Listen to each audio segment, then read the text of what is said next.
তুমি এক কথায় সবার চাকরি খেয়েছো। ছেড়ে দাও তোমায়, আগে দেবাংশুর সাথে লড়ুন, আগে দেবাংশুর সাথে লড়ুন, তারপরে কারোর সাথে লড়বে।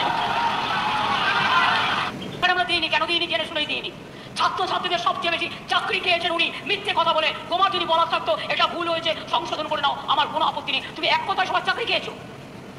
এবং আমি বলবো, যাদের চাকরি গেছে সেই পরিবারগুলোকে নিয়ে আসবে এবং তাদের দুঃখের কথা মানুষের কাছে বলবেন। আপনারা অনেকে মানুষ খেকো বাঘের কথা শুনেছেন, মানুষ খেকো বাঘ গ্রামগঞ্জের মানুষ বলেন চলতি ভাষা। চাকরি খেকো মানুষ দেখেছেন? চাকরি খেকো বিজেপি পার্টি দেখেছেন? চাকরি খেকো সিপিএম পার্টি দেখেছেন? চাকরি খেকো রামবাং সাম দেখেছেন? 26,000 ছেলে মেয়ে চাকরি কেড়ে নিয়ে বলতে 4 সপ্তাহের মধ্যে টাকা ফেরত দাও 12% সুদে। আমি যদি বলি যারাই অর্ডার দিচ্ছেন, আপনি অর্ডার দিতেই পারেন, আপনার নাম আমি করবো না, কিন্তু বিচারের যে রায়টা সম্বন্ধে বলবো, তার যদি আজকে সারা জীবনে সব কিছু চলে যায় আর তাকে যদি বলা হয় আপনি আপনার চাকরির সব টাকা ফেরত দিন, আপনি নিজে ফেরত দিতে পারবেন তো? পারবেন? যখন ইচ্ছা হলো সবার চাকরি খেয়ে নেওয়া।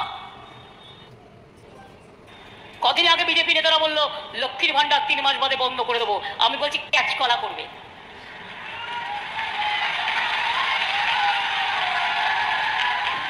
ক্যাচ কলা খাও, কাঁচা কলা যেটা আমরা বলি, শরীর ভালো থাকবে। ওটা তো আয়রন আছে, শরীর ভালো রাখে, পেট ভরায়, ওটা ভালো করে খাও। কিন্তু মনে রেখো, লক্ষ্মীর ভান্ডার নিয়ে টুফা করবে না। তোমাদের টাকা নয়, এটা মা বোনদের টাকা, মা বোনদের অধিকারের টাকা, আত্মসম্মানের টাকা। এটা আজ নয়, সারা জীবন পাবে মা বোনেরা, সারা জীবন পাবেন। 60 বছর হয়ে গেলেও 6 লক্ষ বাদ হয়ে যেতে পারে। আমি বলেছি না, কন্যাশ্রী আমার যেমন 1 নম্বর আছে, 2 নম্বর কলেজে আছে, 3 নম্বর বিশ্ববিদ্যালয় আছে, তারপরে স্মার্ট কার্ড আছে। লক্ষ্মীর ভাজকে তৃণমূল করলে চোর আর তুমি সাধু, ভাজপা ওয়াশিং মেশিন।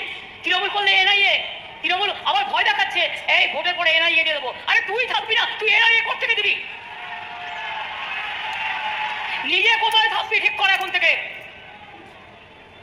বিজেপি এবার ক্ষমতায় আসছে না, এটা জেনে রাখুন ভালো করে। তার কারণ সেই জন্য ঘাবড়ে গেছে, আর ঘাবড়ে গেছে বলে উল্টো পাল্টা বলছে এবং কখনো মুসলমানদের তাড়িয়ে দিচ্ছে, কখনো হিন্দুদের তাড়িয়ে দিচ্ছে, কখনো আদিবাসীদের অসম্মান করছে, কখনো শিডিউল কাস্টদের অসম্মান করছে, কখনো চার্চ পুড়িয়ে দিচ্ছে, কখনো মসজিদে বোমা মারছে, কখনো মন্দিরে অলসো। দুর্গাপুজো আমাকে আগে বলতো মমতাজি তো দুর্গাপূজা নেই করনে দেতা है।